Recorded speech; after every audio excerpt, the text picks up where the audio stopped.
This is Crime Queen. If you're joining us for the first time, this is where we get excited about love. We get excited about words and numbers, numerology to be precise. So we are continuing our journey with actualizing self-love through looking at the number 10. Specifically with our template, which makes up of the word sacrifice and revelation. We believe, of course, revelation will provide us with the information that we are seeking, or that which will help us to become better versions and expressions of ourselves. Now, I am really excited in this presentation. This is the second presentation on the word mirror, which equals 10. And of course, we are looking at um, the dynamics of the numbers to the word mirror. It also equals 46 before, well, 46 and 4 and 6 equals 10. This is how we come about with 10. Numerical value is 1. So we usually like to see number 1 as the highest, of course, but we also see from the word sacrifice that really sacrifice, which consists of 9 letters, starts with one S. S is really the value of 1, and it ends with the value of 5 here. But 5 also falls under the line of the numerical value of, which is 9. So we see that it is not away from the fact that it's got 2 9s here in the letter I and R. So there are 3 9s. 3 9s. In fact, I'm just getting a eureka on this because something is just showing up which I hadn't taken into consideration. So there are 3 9s in the word sacrifice, and what I did observe were 3 9s in the word mirror. 3 9s here. And I hadn't really looked at this before, but this is really so delicious. Okay, it also seemed to fall in line with let's see, um, and we have a 6 here, so that would be 9, 6, 9, and 9 again. So we have that. We also have it in this format here, which not quite sure exactly the message that is transpiring in that format, but we see that there is another um, corresponding 9 here. So that is really interesting, I would say. This is beautiful. It's not just interesting, it's beautiful. This is confirming what happens in our world, the construct of our world. When we sacrifice, like in one of my presentations, when we make a sacrifice, there is a mirror aspect. There is that expectation. There is that expectation, investment, um, image, imagination, visualization that takes place. And even if when we are saying that we are doing a selfless act, but we have a representation of what that selfless act is on par with. Hence it is said that for God so loved the world, because he so loved, he gave his only begotten son. We am using this as reference in terms that we are looking at um, the scriptural texts that seem to have brought all this sacrifice about. And so I'm using that as a frame of reference to say no matter what we are doing, no matter who we are, whether it was Mother Teresa or whether it was whoever it is, that when we are exercising an act, it doesn't necessarily mean that we are that only when we are doing this act with a reference of wanting some material gain or fame, that we should say it is really for nothing. We know about that nothing and everything goes back to nothing in the end, but there is a value. That's the word I really want to express what I'm saying here. It is the value that we place on that action that is the price. It determines our action. So the value that we place on that which we are expecting, that which we are doing, that determines our action. Hence, this is the mirror that all of man's actions are expressed here in this mirror. So the mirror is in the sacrifice. The sacrifice is in the mirror because it is that we are north, south, east, and west. We are created. We have this number 6. We have the number 1 as man. We also have the number 10 that comes from Adam. And here we go, which in fact, let's just do Adam again, Adam. This is 1 and 4.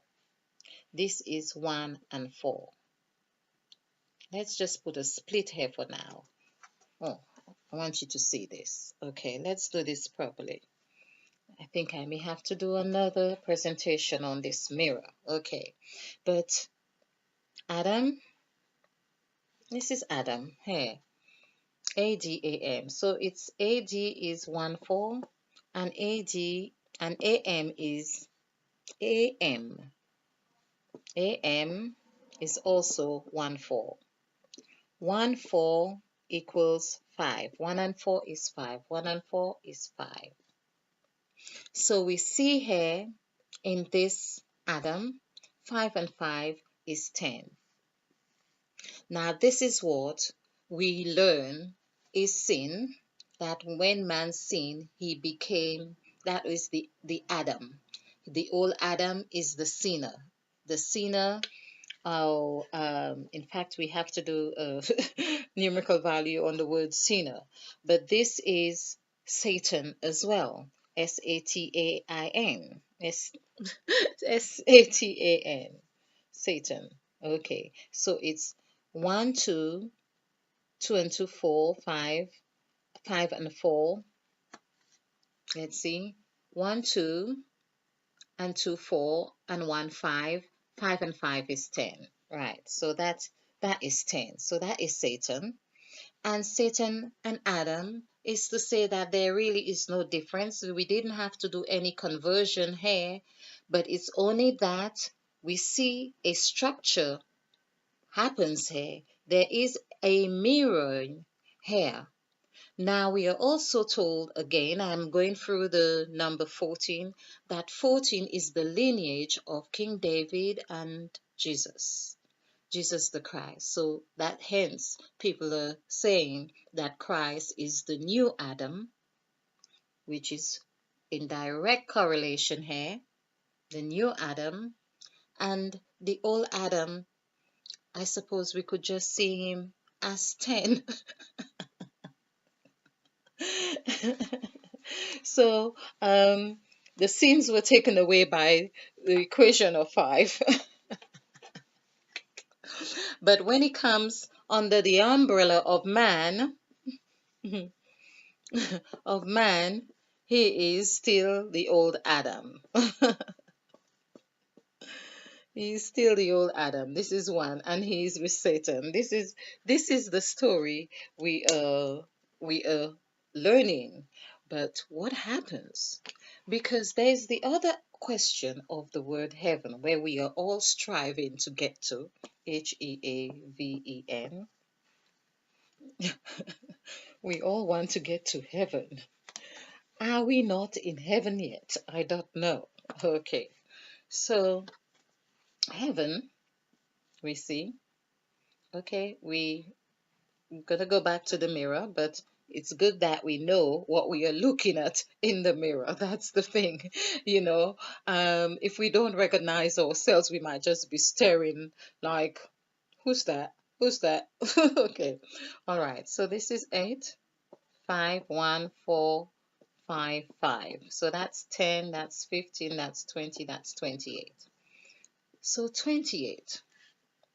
And of course, this is making sense because this is showing heaven that we would have been partakers of that agreement, the bread, which is the flesh of Christ, the wine, which is the blood, which would seal us. It really does sound a little bit satanic. That's what we learn satanic stuff is about, blood. Yeah, so it does sound it. I mean, it's the same language we are using here. And language, the tongue, what we confess. Okay, I suppose we could just hold a glass of wine and just say, well, this is the wine, it's not blood. But why did Christ have to use the word blood? Okay, the Old Testament, this blood, well, blood, I suppose, is life. Okay, blood actually, yes, equals to number 3. Okay, it equals to number 3, and life equals to number 5.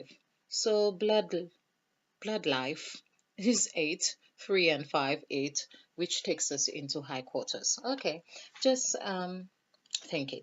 So we have heaven here. This is 10. And so this is the same 10 that we are always saying, get thee behind me, Satan. But what? Oh, this is just wonderful. Thank you, Spirit. We are learning. I am so thankful for this revelation right now. Thank you, revelation. Okay. So when Christ said, get thee behind me, Satan, he was really acknowledging his position. Mm, mm, mm, mm. Now, I mean, this is just awesome. This is awesome because Christ had taken his new position here. And there was Satan talking about bread. The bread, I knew there were 2 agreements in this be here. That hidden 2 is the agreement that we make with Satan. Yes, we will allow him to take us all the way wherever we are going. And then when he turns us back, we are still 6 here, and he turns us, we say, no, no more. We are not agreeing to that anymore.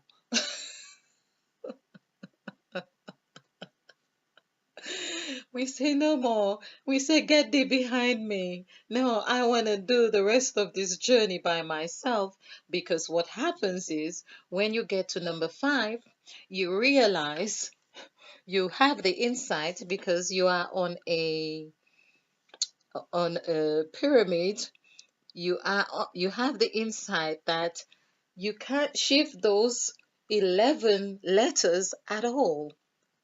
The 11, which is also representing the number 2. So there is no need. And you say, look, you know what? Thank you for taking me this far. But I really I would love to make the rest of my journey on my own. I'm feeling safe right now. And, of course, you want to test your spirit. You want to know that what you are thinking, what you are being, is coming out from within you and not Satan.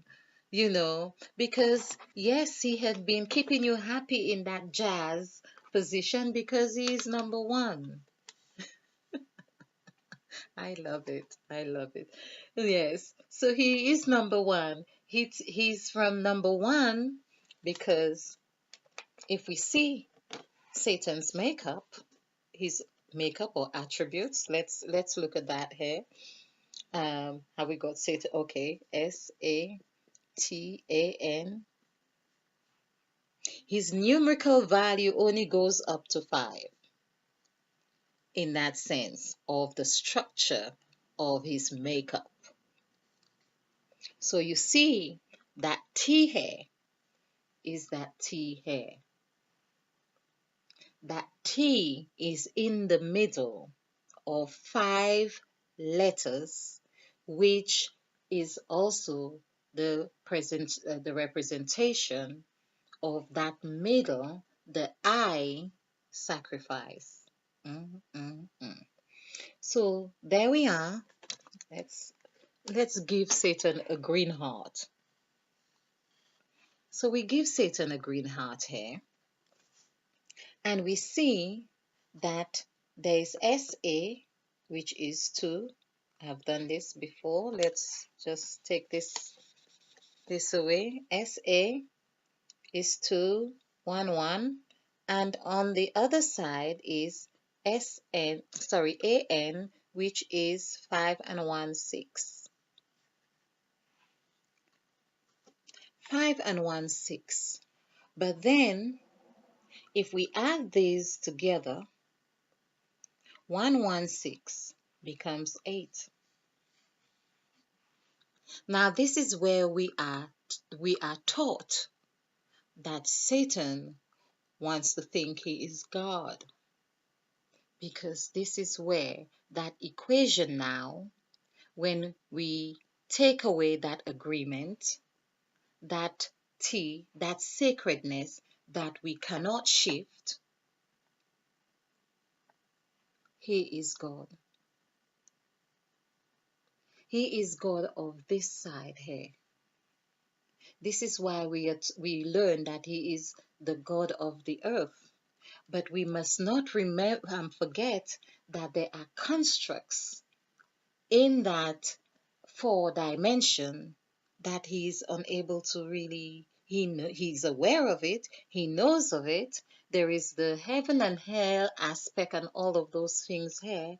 But remember, like God said to Satan, have you considered my servant Job? Job is 9. Job equals 9. But he said you can do whatever you please with Job, but you are not to stretch your hand. So Satan, ending with 5, though he had 5 senses or hands, he had 2 hands, but he could not stretch beyond the new, because he comes into N, which is 5. And of course, he's still able to tempt man with the number 6 through love, and through love, because here 3 fives are 15.